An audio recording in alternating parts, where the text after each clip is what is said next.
জি, আসসালামু আলাইকুম আরহামাতুল্লাহ। আজকে সংসদে একজন সংসদ সদস্য, সরকারি দলের সংসদ সদস্য, উনি বললেন যে মসজিদের রাজনীতি বন্ধ করতে হবে।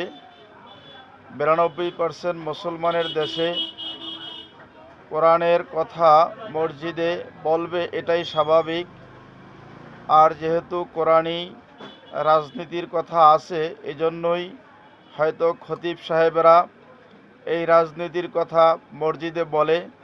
আর সেটা বললে পরে আমরা বিগত দিনেও দেখছি যে আওয়ামী লীগ সরকার দিশেহারা হয়ে গেছিল, যে ইমামরা যদি কোরআনের কথা, এই কোরআনের যে রাজনীতি আছে এই কথা যদি মুসল্লিদের মাঝে সুন্দর করে বলে, তাইলে আমাদের আওয়ামী লীগ বিএনপির রাজনীতি আর থাকে না।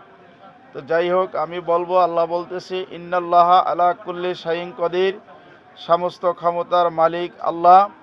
যেহেতু জমিন আল্লাহর, আসমান আল্লাহর, আমরা সৃষ্টি আল্লাহর, আইন চলবে আল্লাহর, এ কথা মসজিদের ইমাম সাহেবরা বলবেই। কে কি বলল, কার গায়ে বাজলো, কার বিপক্ষে গেল, এটা আসলে দেখা যাবে না। দেখতে হবে একটাই, আমার মাওলা যেন বেজার না হয়। আমার মাওলাকে বেজার করে দুনিয়ার মানুষকে খুশি করা যাবে না।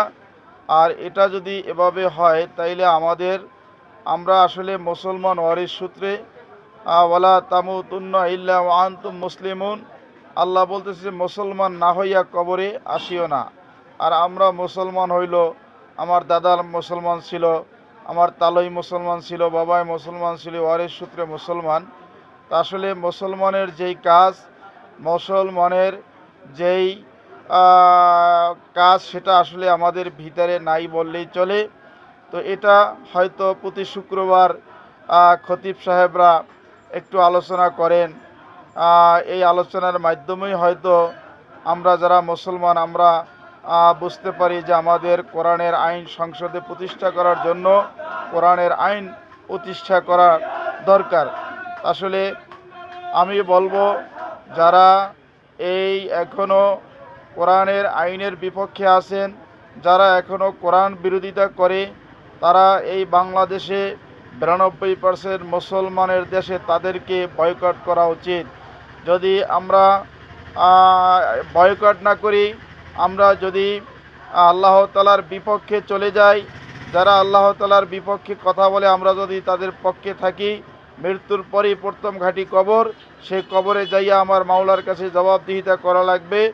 আর কবরে যাইয়া যদি আল্লাহর কাছে জবাবদিহিতা করা যায়, যেহেতু প্রথম ঘাঁটি মৃত্যুর পরেই প্রথম ঘাঁটি কবর, আরও 4টা ঘাঁটি আছে, আশা করা যায় পার হওয়া যাবে। তো আমি প্রধানমন্ত্রীকে বলবো, যেহেতু তারেক রহমান আমাদের প্রধানমন্ত্রী, বিগত দিনে আমাদের মহিলা নেতৃত্ব ছিল, সেই নেতৃত্ব কেটে আমাদের পুরুষ নেতৃত্ব হয়েছে। তারেক জিয়ার মাধ্যমেও এদেশে কোরআনের আইন প্রতিষ্ঠা সম্ভব। যেহেতু জামাত ইসলাম তারা শরিয়া আইন নিয়ে অনেক দাবাদাবি করছে, অনেক চেষ্টা করছে, কিন্তু ক্ষমতার লোভে এক পর্যায়ে শরিয়া থেকে সরে গেছে। অতএব তারেক জিয়া যেহেতু মুসলমান, তার মাধ্যমেও আল্লাহ যদি কবুল করে এই কোরআনের আইন সংসদে প্রতিষ্ঠা হওয়া সম্ভব।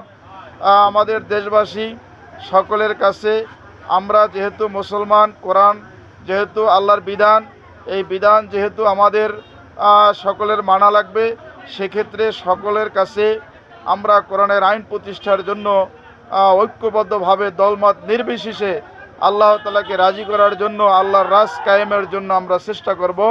ওমা আলাইনা ইল্লাল বালাগ। আসসালামু আলাইকুম আ রহমাতুল্লাহ।